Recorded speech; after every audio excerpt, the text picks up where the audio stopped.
3, 2,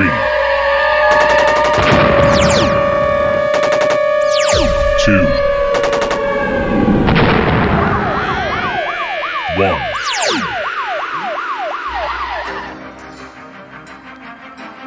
And now, you're tuned into the Navarro Miller Report, featuring the hottest in news, entertainment, sports, and all those topics for the mainstream audience. The Navarro Miller Report. Examine your reality. What's up, everyone, and welcome to the Navarro Miller Report. I'm your host, Dave Navarro. And I'm Jeremy Miller. And What's with up, us everybody? today, we have our special guest co-host. Coties is in the house right here, man. How you doing, brother? I'm good. Thank you guys for having me. I'm excited to be here today. Nice. Glad to have you on, man. And happy Halloween weekend to all you guys, man. This is going to be a great weekend. Obviously, I'm kind of sort of in the Halloween spirit right here, you know? Dave, I'm digging the look. Can we keep this regularly? It's definitely easier on the eyes. Why don't you take your mask off first, all right? How about that? Huh? Yeah. But you know, in keeping up with the spirit of Halloween, how are you guys doing anything for Halloween weekend, or what's going on? I mean, let's start with you, Coties. I mean, what do you got planned? So I have my first right now. So right now I'm out here and I'm just waiting to perform tomorrow. So it's been pretty cool. Nice. Oh, nice. Sorry, I got something in my Thank you. And where are you performing? Oh, no worries. It's at this place called The Forge. So it's like Joliet, I think it's called. What? So right now I'm in Chicago, but we're going out there tomorrow. Oh, okay, nice. Well, that's awesome. Mm-hmm. I mean, well, what about you, Jeremy? What do you got planned for Halloween? Well, you know, the kids are all grown up, and I'm gonna be sitting around here at the house waiting for trick-or-treaters, and unfortunately spending it with you. Gonna be watching Halloween movies with your ugly mug. Hey, I always light up every single place I go to, okay? Don't act like you don't miss me when I'm not there, okay? I mean, I know you miss me with every single shot to this point, but still. That's especially with that hat of yours. Oh, I'm sorry. Is my hat kind of like blinding you a little bit here, seeing as Notre Dame beat USC? I mean, I'm sorry if this is Again, bothering you, but with the dumpster fire USC is right now, you can't get to me. You can't. There's no honor in beating a absolutely beaten dog. Yeah, well, we'll take what we can get, like I said. Coties, and Coties, I know that you're not really a football fan, but you are close to that godforsaken school, right? Yeah, I'm close to that school. Yeah. I'm so sorry. a fan by proximity. Yeah, a fan by proximity. Or forced fan, either or, at gunpoint. Oh, but anyways, shut up. besides that, At gunpoint. well, we got a wonderful show for you guys today. But before we get really into this, I got the funniest story on TikTok that I saw, actually, and I got to share with you guys this video. You guys are going to crack up when you see this, I swear. Basically, let me just go ahead and quarterback it. It's a news story. And an anchor is actually talking about a man that went into an airport. And, well, let me pull it up here really quick so you guys can really take a look at it. And just enjoy. Kansas Home Depot. Police responded to reports of a bomb threat at the store in Wichita. A customer alerted employees. A man inside the bathroom said there was a bomb in the building. Police were able to locate the man responsible for those comments, and that man told police he warned other guests to leave the restroom because he was, quote, fixing to blow it up, but had no intention of causing a panic. Man also told police others in the room laughed, understanding his joke, which I'm just now getting. Home Depot says they will not be pressing charges. Man. Sorry, I thought it was in an airport. It was actually at a Home Depot. Oh my goodness. That's brilliant. I mean, I'm sorry if you've never heard that phrase. I guess I can see where somebody might have freaked out, but I mean, as soon as I heard the phrase, I was like, "Oh, I know what's happening here." I'm surprised it's the first time like this joke is being used, like a bomb in the bathroom. And I mean, nobody was ready for that.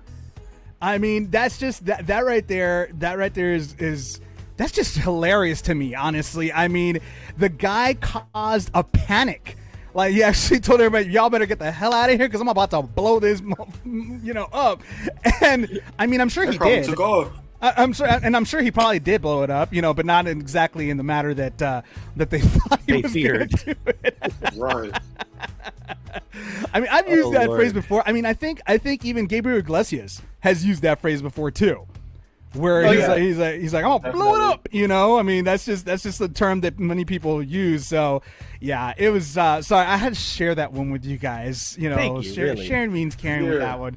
So, but in other news, we're actually this week, Adam Levine actually he was getting a lot of heat from his fans simply because he actually he was on a stage performing live with Maroon 5 and a fan just rushes the stage and decides to give him a hug and everything. He's like, whoa, what's going on? But on TikTok, there was a TikToker that actually spoke about this particular incident, and let's just go ahead and check out to see what he had to say. Mm-hmm.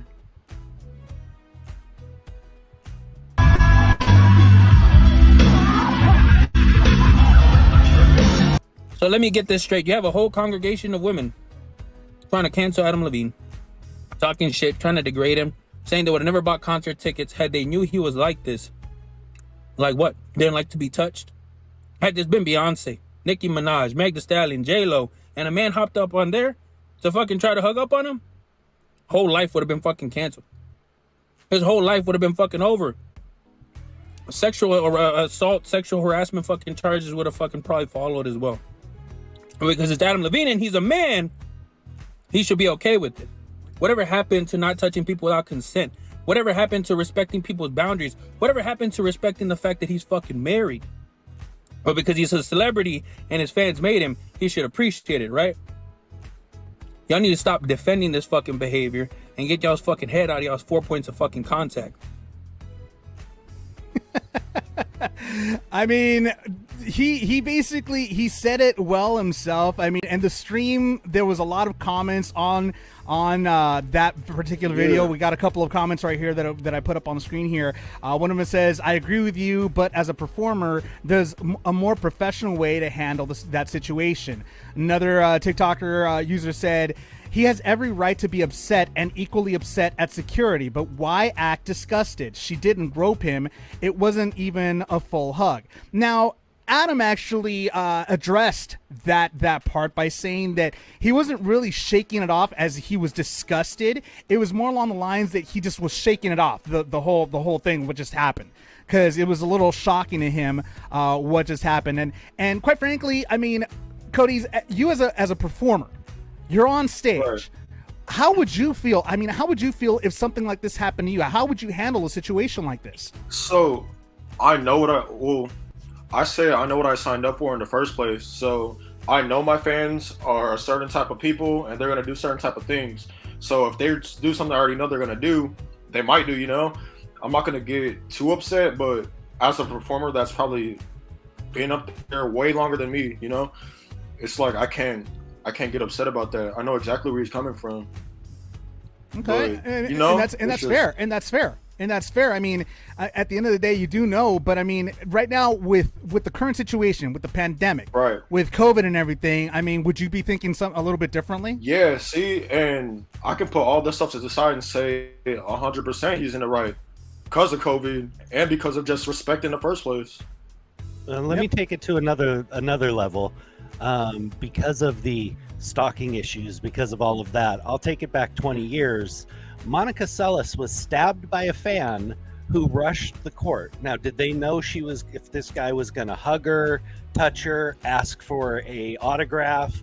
No, the guy pulled out a 7-inch fishing blade and sunk it into the back of her neck. So, I mean, as a performer, you got to be aware of this stuff. And I think his response was, I believe him when he said he was shaking it off because it threw him. It was jarring. It was shocking.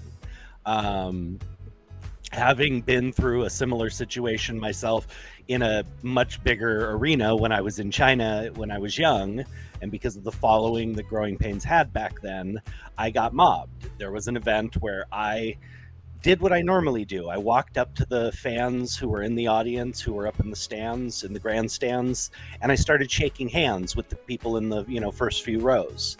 And the whole crowd burst through the barriers. I mean, 5,000 people literally rushed me and I got mobbed. My shirt got ripped off. My pants got shredded. Security had me over their head, carrying me out of the crowd to protect me.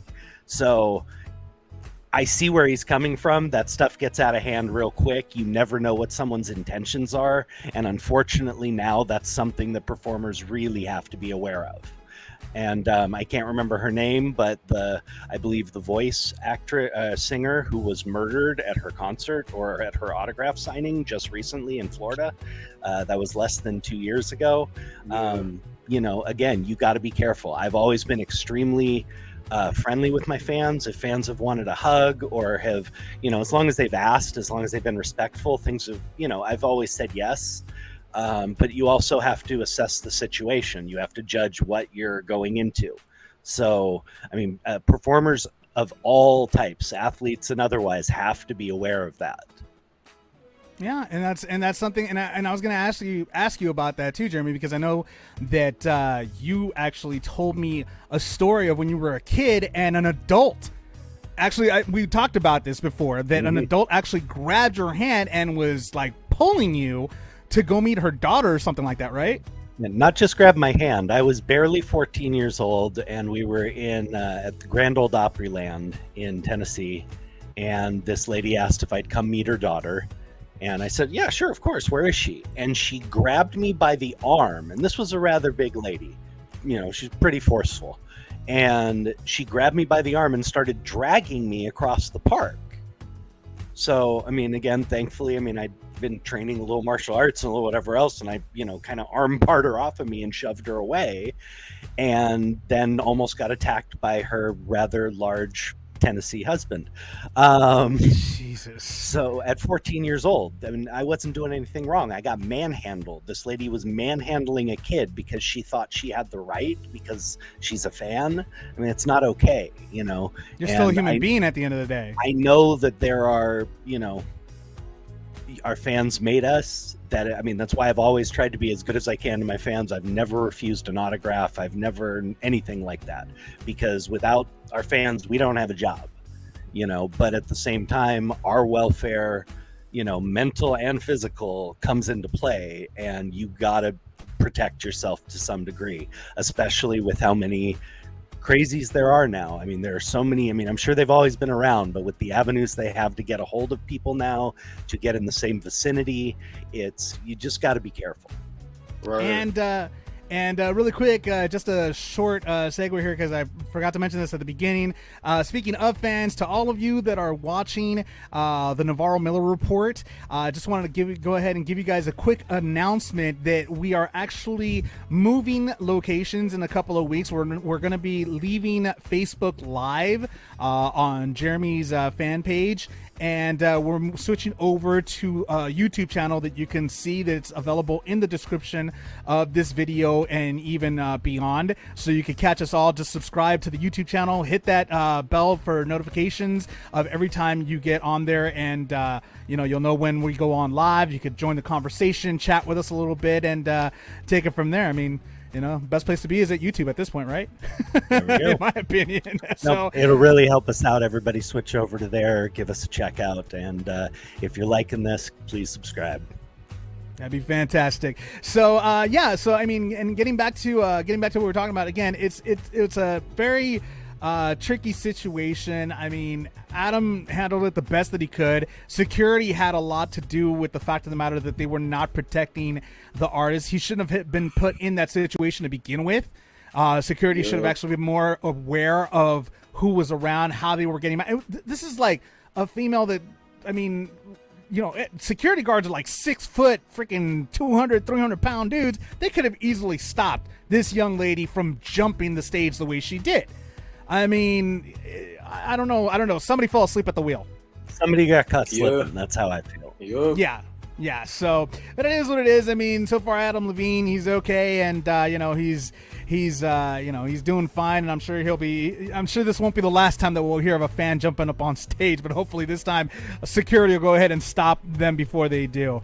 In other news, here's an update actually over the Alec Baldwin situation with Rust and the tragedy that happened on the set of Rust. Apparently in an affidavit earlier this week, Alec Baldwin was told, and this is an affidavit that was by the director, he actually said so himself, Alec Baldwin was told to point the gun at the camera for a scene where it was kind of like a POV scene where he was switching he was flipping the gun from one side to the other, from one opposite end to the other. So when he did that, he pointed the gun forward and everything. So Jeremy, you were right. Like, we talked about this, and you were right. You were right in your theory. You had a theory that that's more than likely what happened, was that it was a scene that he was asked to do where he had to point the gun towards the camera. It made more sense to me that that was the case rather than a experienced, disciplined actor like Alec Baldwin would just be screwing around with a gun, aiming it at people. What other reason would he have for having it pointed at the camera, at the director, in the vicinity of anybody like that who's not one of the actors that he's filming with? It would make no sense otherwise. So, they said he was doing a cross draw, which makes sense because you're reaching to your cross side holster and you're pulling out and aiming, so you're getting that backward hand coming to the camera kind of a shot. It's a great shot. It's a dramatic shot. It's a very dramatic shot. Again, it should never have been done with a live weapon. We beat this to death when it happened. I'm not going to go off on my soapbox for 10 minutes again, but there's no excuse under any circumstances for a live weapon to be on set anymore. We have had too many tragedies. We know what happens when something goes wrong. One life is too many, and this is starting to add up. So, they got to do something. You can't have live weapons on set. You just can't do it anymore.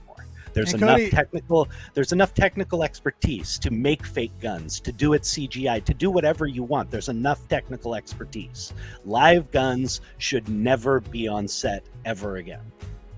Yeah, and Coties, I mean, the rant's over. No, and I mean, Coties, I mean, you've heard about this situation. I mean, what are your thoughts on everything that happened? I agree. I don't think that there should have been a live weapon on set. I think something was bound to happen down the line with somebody. We've just heard too many stories. I agree with Jeremy 100%. Yeah, I mean, at this point, it's a tragedy that, took the life of somebody, and it's something that, unfortunately, it happened, and, it is what it is. We have some people that are joining us right now. Joe Andrew, I really don't like you right now. He's saying go assholes.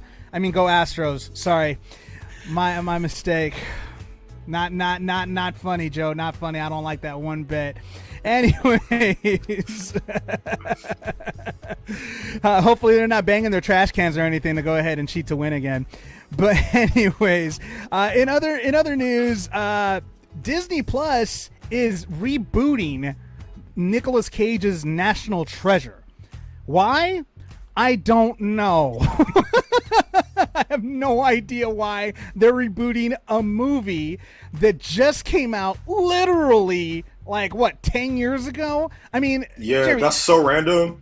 It doesn't make any sense to me. I mean, come on, come up with something better, something newer, Stop trying to recycle things. If you're going to reboot a movie from the 1970s, 1980s, 1960s, reboot something from there, where the technology wasn't around to make it better. Like Dune, they rebooted Dune, and so far it's been Jeremy, I know that was your favorite movie right there. So I mean, don't get me started. Have you seen it? Yes, I've seen it, and when one of the largest criticisms, there were many, of the original film was that there were too much time and too many shots of people just wandering around slowly staring at sand off in the distance. You would think that they would fix that in the new film. But no, it's 2.5 hours long, and you could cut 45 minutes of walking around staring into the distance at sand out of this film. It could have been a clean hour and 50, no problem. With all the dialogue, the battle, you wouldn't have lost anything. All you had to do was cut out all the into the distance at sand. For those that can't And I'm see, done. for My rant those is over. for those that don't know what Jeremy was doing, if you're listening to us in the recast, he was looking up into the sky with that pause. It just, I'm sorry. I mean, I enjoyed what was there. The film was good. I thought the acting was good. The story, I thought they stayed true to the book. It was good. I thought they did a good job with it. But oh my goodness, it was agonizing through. You'd have shots 3, 4, 5 minutes at a time of just slowly watching their feet go through sand, and then them gazing in the sand and watching the distance pensively. And you're making me really want to watch this movie, Jeremy. Well, really. Yeah, no, I gotta see the movie. If you can get through that part, the rest of it's great, but it's a slog through that part. It just drags because of that. Otherwise, I would be raving about this film. If it wasn't for that aspect, I would be telling everybody, go see this film. This film's amazing. But again, when one of the biggest problems and biggest criticisms of the original film was not fixed, to me, that's an issue. That was one of the original problems of the film?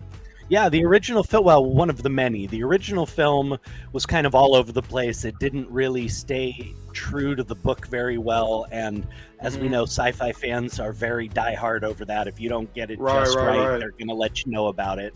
But also, it was a very long, bloated film.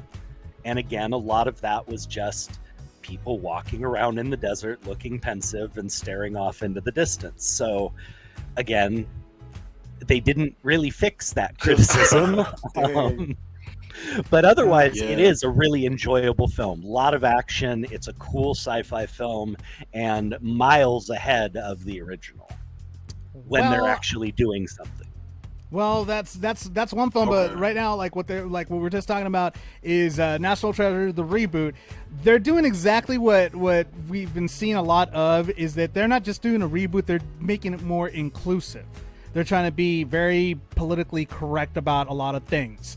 And the way it says right here, it says, quote, the new series will reportedly feature a new main character, Jess Morales, a 20-year-old dreamer who will, in National Treasure traditional, quote, uncover her mysterious family history and recover lost treasure.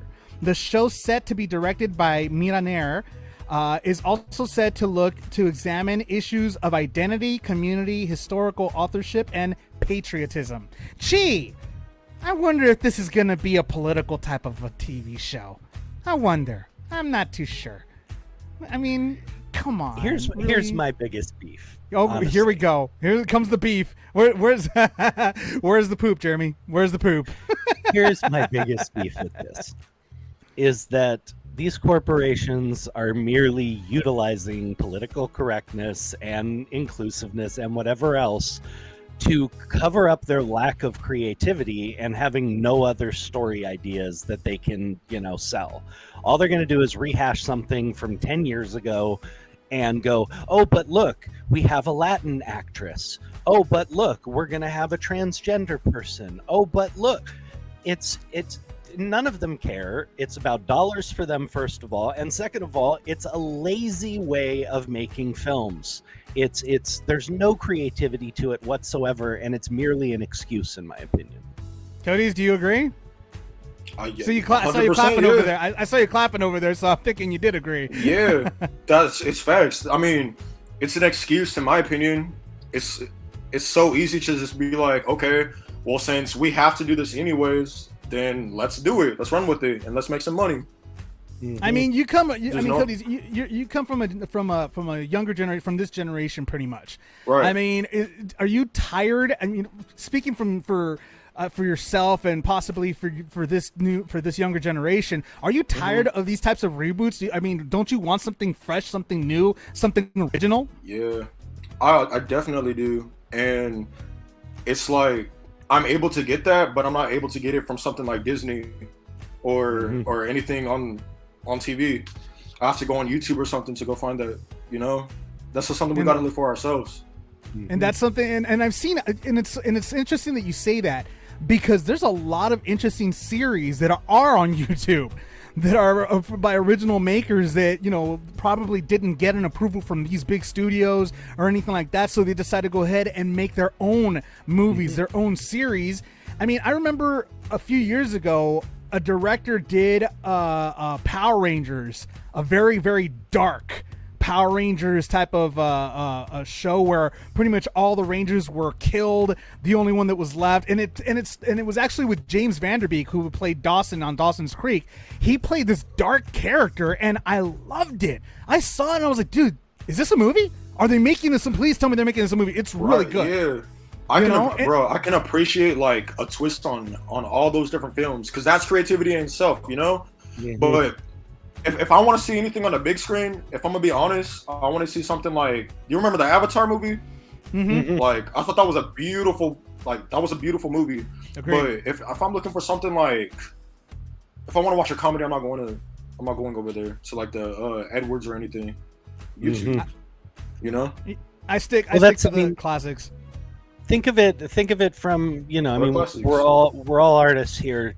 Think of it from a creative standpoint. I mean, they're using the easy way out to say, now, given we're never going to see a deep, realistic, gritty, dark film about inclusiveness and what anybody of transgender or race or otherwise is really going to face. It's Disney. It's going to have to be softened up and everything else. But filmmakers, are you telling me that there is not enough drama in the life of a dreamer and their struggle to become a citizen and make something of their, are you telling me there's not enough there for you to work with to create a real original story that you have to try and include that into some other rehash of something else? I mean, give us something original and real if you want to make a difference. So you know what? Like, we have Pixar, and Pixar's a part of Disney, and Pixar, in my opinion, has been killing it. And they haven't had any of these issues with all the phobias or just all these different things. It's like, have you guys seen Soul, for example? Oh, love That was a movie that came out last year. I haven't seen it because I'll be honest with you. There. I haven't seen Soul. I haven't seen any of the new ones because every time I see a new Pixar movie, I start bawling like a baby. I start crying my eyes out. Yeah. When I saw the movie, they know Up, how to pull those strings. They know how really to do do. it, When I saw the movie Up, I couldn't stop crying. I could not stop. Like when the old guy was like with the I was like, no, I'm done. I can't watch any more Pixar movies. They make me cry way too much every time I see a Pixar movie. I cried in Finding Nemo. Go figure. Oh my goodness. I cried in Monsters Inc. when he had to say goodbye to the little Boo. I was like bawling. I was like, no, why did you? Did you like the Cars movies? Oh, heck Cars yeah. movies was pretty cool. Yeah, those were pretty cool. Yeah, Actually, Cars I was 1 okay with that especially, one. one of my favorites. Man, that's what got me into Disney in the first place. Yep. No, they as they a chef, definitely Ratatouille is definitely top of my list because I'm a chef, and that. Come on, you gotta love that film. Come on, yeah. Most You have to love definitely. Ratatouille. Well, for right now, it looks like Disney is trying their best right now. I mean, they have another really good original series that they are coming, that they're going to start with Amy Steinfeld. She's coming out with Hawk Girl. That's pretty much a continuation of Hawkeye and everything. And I'm actually interested in that one. I saw the previews for it. That looks like a really cool new series for Disney. They did a great job with The Mandalorian. I cannot wait for the next season of The Mandalorian. That's an incredible series. They're also starting a new one with the Boba Fett Chronicles or something like that. That's going to be another original series that's going to be coming out this fall. So that's going to be really, really cool. Come on, Disney, you're giving us all this great original programming. Why you gotta stick to it? Stick to that. Come on. Stick to that. You'll be fine with that. But anyways, we'll see what happens with National Treasure with this reboot. They will still have to figure out if it's actually going to be even good. But I don't know. We'll see what happens. Maybe Nick Cage will do a cameo or something. We'll find out. Hey, I believe in him. Right? Exactly. So, in other news, Amazon driver gets fired after a video goes viral of him getting some in the backseat of his delivery van. Now, this gentleman, he is basically seen, and it was all over social media, all over TikTok, where a woman is seen exiting the back of an Amazon van. And as she's exiting the back of it, she's fixing her bra, fixing her strap, fixing everything. Obviously, we all know what she was doing. So this Amazon driver got fired right after that video went viral. Come on, guys. Seriously, with as many jobs that are available out there, you can't wait until you get home to get some. You have to go ahead and be like, hey, you want to go ahead and take care of my package in here? Come on. Let's be realistic here. I'm going to play devil's advocate. Okay, no, after you, Coties. I work at Amazon, night shifts in particular. And so we're there for 10 hours, and Amazon has so many employees that they kind of forget about some people. So I feel like it's surprising that this is just now being called out, because this happens all the time. Really? I wouldn't be surprised. Wouldn't shock me. We got Dusty actually commenting right now. It says maybe he was dropping her off as a package, like an escort service. He was dropping her off as a package. Oh my goodness. Dillian says this is ridiculous. I was showing her package wasn't there. I shouldn't have been fired for that. Looks like the driver is on here watching us right now. Had a few things to say. He was just showing her her package. That's all he was doing. nothing to see here. Come on. That's all he was doing. That's all he was doing. Come on. Well, Dillius, I'm sorry that you got fired from Amazon because you were just showing, you were just showing somebody their package. I mean, I think that is really wrong for them to have fired you for something like that. But just out of curiosity, what kind of package were you showing her? I'm just curious. Actually, no. You know what? I don't want to know. I don't want to know. So anyway, so that happened. That was an interesting little piece of tidbit of news. In other news, PETA. This is something that Jeremy's gonna enjoy a lot of. PETA says to Major League Baseball to stop calling the bullpen a bullpen because it's offensive to cows and to cattle. Jeremy, please enlighten, because I've heard this news as well. Oh, this is just, again, PETA with their head so far up their ass, spending those wonderful dollars they convince you are there to help the animals for bullshit like this. Oh my God, I almost spit my water out. Don't do that. But no pun intended. That's why I was laughing. I know. I was waiting for that. But they actually used the word specious. They said it needs to stop because it's specious. Are you kidding me? Really? This is offensive to who? I haven't heard any cows complaining, honestly. I really haven't. I've been to ranches. I have. I've never heard them sitting around going, "Man, fucking MLB." I mean, if you did, you'd be making a lot of money right now. I'd be like, dude, this cow could talk. Can you hear what they're saying? This is insane. You know how I feel about PETA anyway. I mean, they do a small amount of good work in some places, but for the most part, they're an overbloated organization that is a disguise for a mass murdering kill shelters. So, I'm sorry, it's a fact. You can go look it up in their own reporting.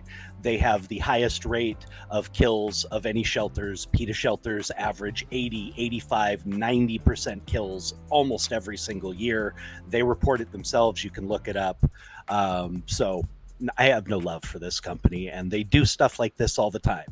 They champion these BS causes and, try and make it like some big, atrocity. It's Coties, a joke. Coties, do you think it's offensive to call the bullpen in Major League Baseball a bullpen? Do you think it's offensive to cattle? It's the first time I heard the word species before. So it was the first time I'd heard it used. So True. Well, we got Delius, the former Amazon driver, that is saying PETA is really Demi Lovato being crazy again. And it's funny because and Jeremy, you and I were talking about this off camera. We were talking exactly about that because, as we all know, Demi Lovato, and this is on one of our, I think it was on our second episode that we talked about this with our former guest co-host Ronnie King, about how Demi Lovato is saying that calling aliens is offensive to aliens because, you know, we've seen aliens and we've talked to them and they've actually said that it's offensive us calling them aliens. Wow. What is going on with these people? Stop drinking the juice. Demi Lovato leading the world. I'm saying, this is just ridiculous. It's crazy. But yeah, that Jeremy was You know what they want to that. call it? You know what they want to call it? They said Major League Baseball needs to rename it an arm barn. That's what I heard. I heard that too. Arm barn for God's sake. Sounds like an arm bar for UFC. So that's just the weirdest. That's just the weirdest thing. Anyways, in other entertainment, in other news, Ice Cube says no to a COVID vaccine and $9 million. Not like Ice Cube can say, you know, I mean, like, not like he cares. I mean, he's got so much money, he really doesn't care. He could say no, yes to whatever he wants. But $9 million. He was actually set to play a role in upcoming Jack Black movie. I believe it's called Oh Hell No. I believe it's called, or I think that's what he said when they asked him for a vaccine was Oh Hell No. I think that's what it was. It was one of the two. But it was set to shoot, and with new COVID vaccine mandates, they were requiring him to have a vaccine, and he was like, nope, sorry, Sony, not going to happen, and gone. I mean, Jeremy, you're an actor. I mean, what are your thoughts on him? You know, I mean, it's his prerogative. I get it. But something tells me it's not going to be the first time or the last time that we're going to hear of an actor saying no because of vaccine mandates.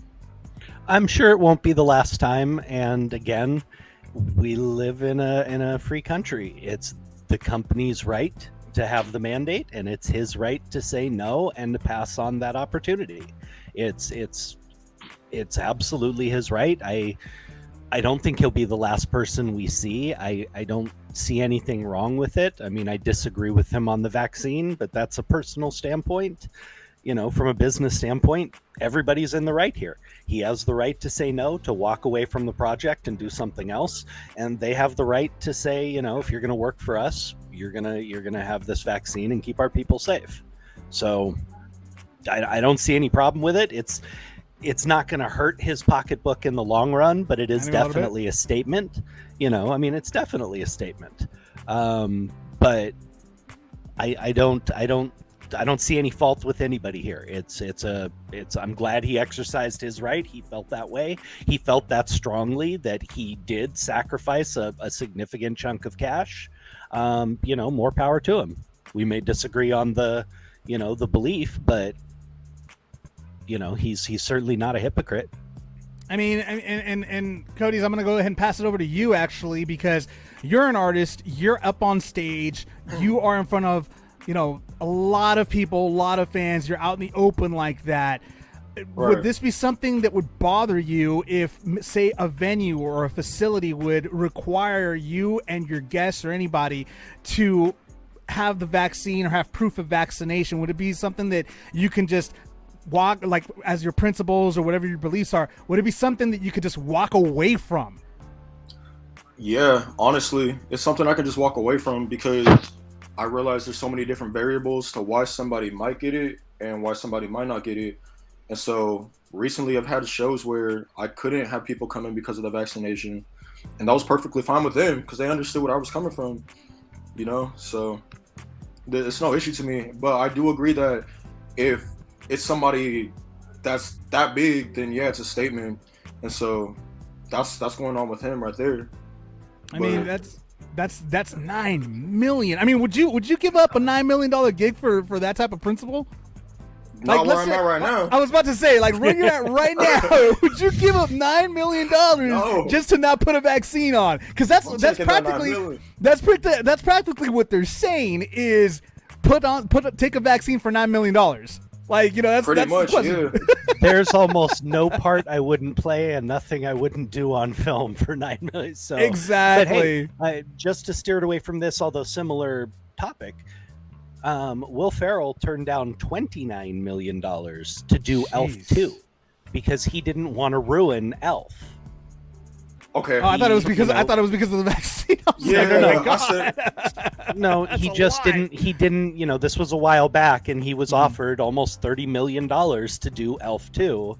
And for whatever reason, he didn't feel solid about it. He didn't want to, he knew Elf was a special Christmas film. And, from what I read, that's why he didn't, that's why he passed on it.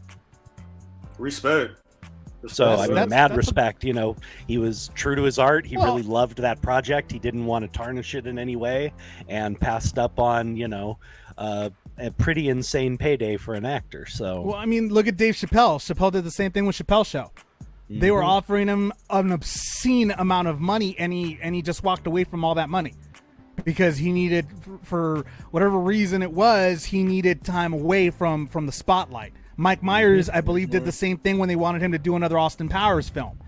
He walked away from another obscene amount of money. He did it, from what I understand, from what I heard, and this is just a rumor. I'm not sure if it's true. I believe he walked away because of he felt that because his father had passed away when he was filming Austin Powers, the last one, the third one, and Goldmember, and so his father had passed away, and he felt that it was his fault that his father passed away because of this. And he felt that, okay, I put so much effort in this movie that I neglected spending time with my dad. I think that's why, that's what I heard, that's the reason why Mike Myers walked away from another Austin Powers movie, for that reason. But I mean, each one of these actors, celebrities, singers, artists, whatever, they have their own prerogative. More power to them for wanting to do what they want to do. But wow, that's a lot of money. That's a good chunk of change right there. So, hey, Cube, more power to you, man. You gave up $9 million, so more power to you on that. In other news, Jake Paul is in the spotlight once again. And of course, we all know what's going on with Zayn Malik and Gigi Hadid. Apparently, Zayn Malik has pled either, I believe it was either, I've heard from two different websites, either there's no contest or guilty to putting his hands on Gigi's mother. So there's like a lot of stuff going on there with that. But Jake Paul decided to kind of put some more salt in that open wound, and he pretty much reminded Gigi of a tweet that was a few years ago. And this is the time Logan Paul felt that Zayn Malik had been rude to him and his posse, I guess, at the time, at a One Direction concert or something like that.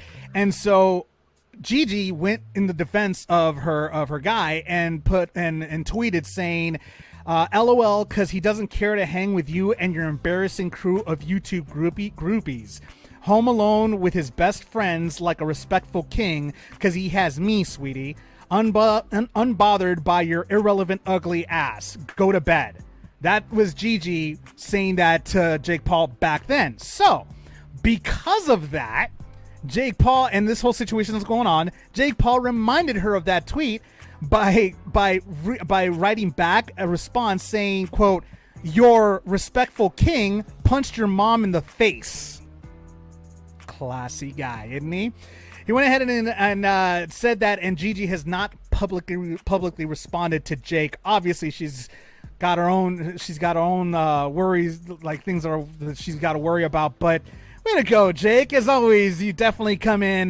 You definitely come in for the kill on that one. And Delius actually just said he pled guilty. Zayn Malik pled guilty to harassment, not for putting hands on Gigi's mom. So okay, so that's pretty much what's going on. But yeah, you got to hand it to Paul. I mean, Jake Paul coming in raising for the that classlessness to a whole new level. I mean, then you got Logan Paul smacking a person at a club. Actually, it was all over TMZ, where he smacked this kid that's literally, I think he's like 5'7", 5'8" or something like that. probably like 99 pounds, skinny little kid, skinny dude. And Logan smacked him in the face because he called him I'm not going to say the word, but woman's genitalia. Basically called him that because he wouldn't autograph a homeless person's thing or something like that. I don't know. But when he called him that, Logan walked up to him, got in the kid's face, and smacked him over the face with it. And then his podcast friend, I can't remember his name at the time right now, got in the kid's face and kind of shoved him away, you know. But it's one of those things where it's like, dude, come on. First, you're picking on old guys. Then you're picking on retired boxers. Then you're picking on retired UFC boxers. What's next? You're going to head over to the geriatric home for the, and start picking on them next? I mean, what's going on, you guys? Come on. I mean, this is ridiculous. You know, now you're picking on a woman that's going through a very, very emotional time right now with her guy and her mother and her in the middle. And you're saying this. I can't understand why these guys are doing that. I mean, I get it. It's possibly just for attention. It's possibly just to go ahead and so they could always be in the spotlight and the limelight. But I honestly think that they're actually doing it because they really like doing it. That's what I'm beginning to think too. Because there's no growth inside of this. This is something we've been hearing about for years. Yeah, I mean, they just keep doing it. It just keeps coming. So I'm sorry. It's scumbag behavior day one. It's still scumbag behavior now. You know, if it walks like a duck, talks like a duck, it's a duck. So it's just, I really don't understand.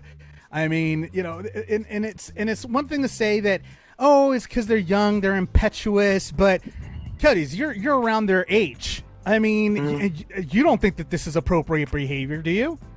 I don't think it's appropriate behavior at all. And that's why I thought to agree with you when it came to, are they just doing this to market or just get in front of people's face? But like you just said, Jeremy, looks like a duck, talks like a duck, he's probably a duck.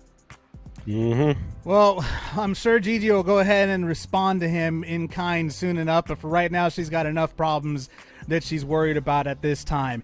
In other news, JG Redick actually made a few comments recently on NBA players, and this is actually on how talent in the NBA has evolved via the Old Man and the Three podcast.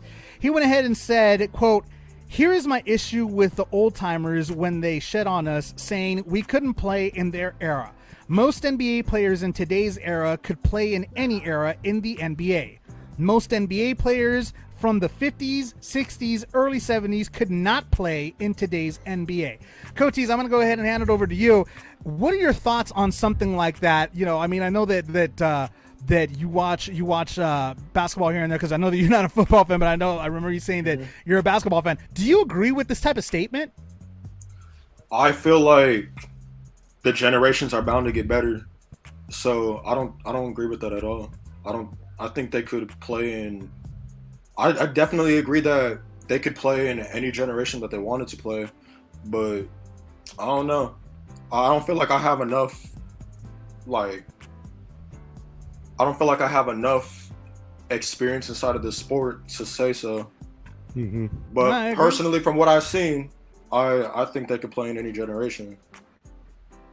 Well, Jeremy, I mean, and I know that you know a lot about the sport of basketball as well. I mean, do you agree with this statement? I mean, and you come from a generation where you've seen Magic Johnson, Wilt Chamberlain. Oh, yeah. I mean, Larry Bird. You come from the we both actually come from that generation as well, where we've seen these incredible players. Shaquille O'Neal, you know, I mean, Charles Barkley. I mean, you got some really talented NBA players here.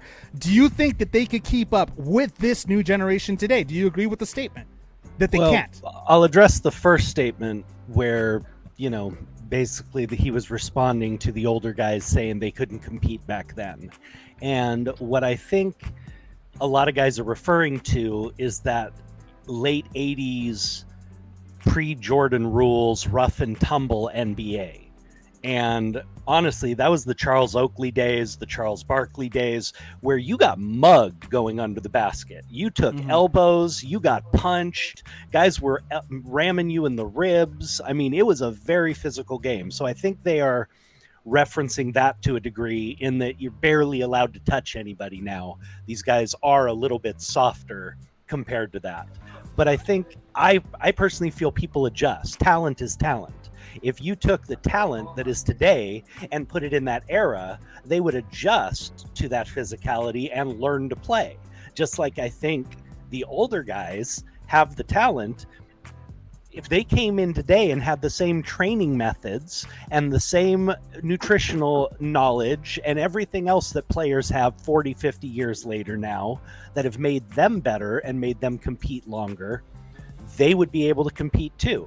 You know, I mean, I'll compare it to baseball. Are you telling me the greatest hitter ever, you know, Ted Williams, are you telling me that Ted Williams wouldn't be able to figure out how to hit the pitches nowadays just because it was 70 years ago? Bullshit. You know, talent is talent. Guys would adapt, plain and simple. You know, that's how I feel about it. I think anybody in today's generation would be able to go back and they would adapt. And the guys from back then, if they got to come up here, have the same training and the same everything else, they would adapt. Talent is talent. I think the only place that doesn't really apply, or at least it would change a lot, is football. Because football, people have gotten bigger and faster. You can't ask Jim Brown to run and be a running back against linemen who are twice the size of the lineman he used to face. I mean, the average linebacker was maybe 220, 250, or the average lineman was maybe 220 pounds back then. And Jim was pushing 245. I think Mean Joe Green could do pretty well. Oh, I'm not saying they wouldn't. What I'm saying at this point, I mean, when you have guys like Warren Sapp and other guys like that who are 320 and run a sub 5 second 40, you know, or running a 4.5 40 and are 300 plus pounds. I don't know. Bo Jackson could probably keep up with those guys. I'm just saying that's a little bit of a different game. Now, could these guys still compete? Yeah, but would they be able to play the positions they played before? Maybe not. That's my point. Well, I mean, at this point, those are some pretty bold statements. Everybody has an opinion as to whether or not they agree or they disagree with this statement. But as it stands, it's a very, very tough statement to say. It's a bold statement to say by JJ Redick. But I'm sure he's going to get a lot of heat for that. So I don't know. It's a crazy statement. In other sports news, if MJ doesn't drag him out on the court and, you know, right? Exactly. He's like, let me show you a little something here. In other sports news, man, the NFL is going crazy. Russell Wilson is struggling right now with Seattle with their horrible, horrible standings right now. I believe they're right now what 4-2, 3-2, something like that. Then you got the Chiefs that are in a lot of trouble. I've said this before. Their offensive line needs a lot of help. You know, for Mahomes, because Mahomes can't be doing those throws forever. It's really tough on him. And of course, you know, you got the Packers that beat the undefeated Cardinals. They broke the streak. Did you the last play of that game yesterday? It's beautiful. It's beautiful. 5 seconds left on the clock in the red zone. Throws the ball, overthrows it. Well, actually, he tipped it and he intercepts it. And the receiver was like, "What just happened?" He just looked around like, What just happened right now? It was hilarious. I loved it. I've patted yourself on the back long enough. Can we get to the actual story in this game? Yeah. So DeAndre Hopkins actually forced himself back into this game against the coach's wishes with an injury. And I have a problem with that. I mean, I understand the competitive nature of a football player or of any athlete, but as a wide receiver with a hamstring injury, and there are many games left to play in the season, the coaches did not want to risk him getting a worse injury. They did not want him to get, you know, hurt for the rest of the season. They want to be able to utilize him. So him forcing his way back and ignoring his coaches, I think is unacceptable, truthfully. True. Sorry, we're getting some sounds in the background there, Coties. I don't know. We're hearing some voices in the background there. Cody's you still with us? I got it. 1 second. Yeah, I'm here. Sorry. I thought we lost you there for a second. I thought we were going through technical difficulties again. I was like, no! was like, not again. No. Yeah. But seriously, I mean, if you think about it, this is, I mean, a high-powered athlete. He is one of the definite stars of that team. You have to understand his competitive drive. He wanted to be out there to fight to keep it an undefeated, season so far. But at the same time, it's a long season, and that's why the coaches are the ones who are supposed to make those decisions. To take that out of the, I mean, no athlete wants to be taken off the field. If they're able to play at all or feel they can play at all, of course they don't want to come off the field. But that's why those decisions are left to the coaches. I mean, what if he goes out there and he blows his hamstring completely out and needs surgery? Well, look at He's J.J. out for Watt. the rest of the season. J.J. Watt right now is out for the rest of the season. So, I mean, that's a tough loss right there for the Cardinals. That actually might have been a handicap for them yesterday. But then again, we had a worse handicap. We had 3 wide receivers that were on the bench, 2 of which I believe were tested positive for COVID.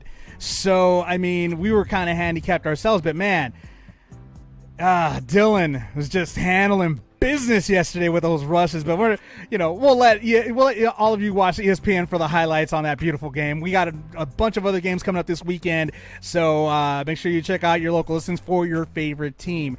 Now, I wanted to go ahead and pass it over real quick to the guest of the hour here, our special guest co-host Coties here. Coties, I mean, I want to chat with you a little bit about something that I saw something about you recently having to do with 50 Cent's camp being interested in you right now. What's going on with that?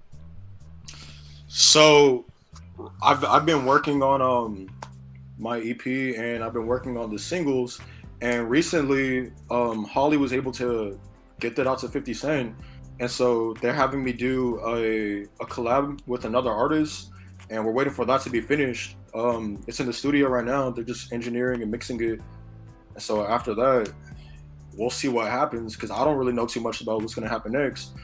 After that, you won't have any time. After that, you won't have any time for us anymore. Oh, I have time, baby. I have time. But I can't wait to hear it. I'm excited for this. Yeah. Nice, man. Well, I'm happy for you, man. I wish you nothing but luck, and hopefully, Thank you so much, we could have you back on here. But how can people stalk you on social media so that way they could go ahead and follow you? Yeah, guys. So you can find me on everything. Mainly Instagram is where I'm the most active at, and that's at Coties, CCOTIES.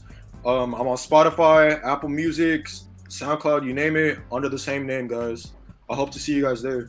Nice, man, and much luck to you on your upcoming concert this weekend. So have fun out there. Be safe. Thank you. Definitely be safe, and and everybody else also be safe. Make sure you again subscribe. We're leaving Facebook Live. We're actually going to be turning over to YouTube.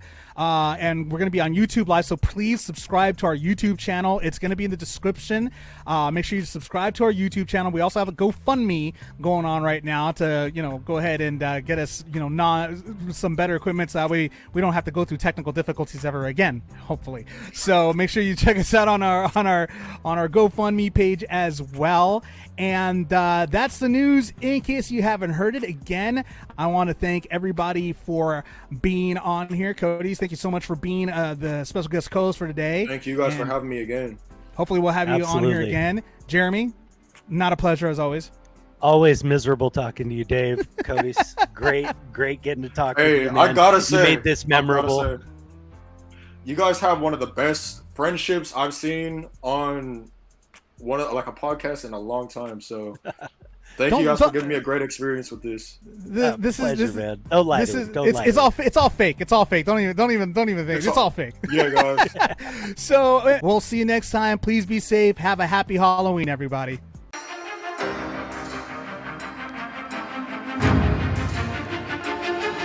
You have been listening to the Navarro Miller Report.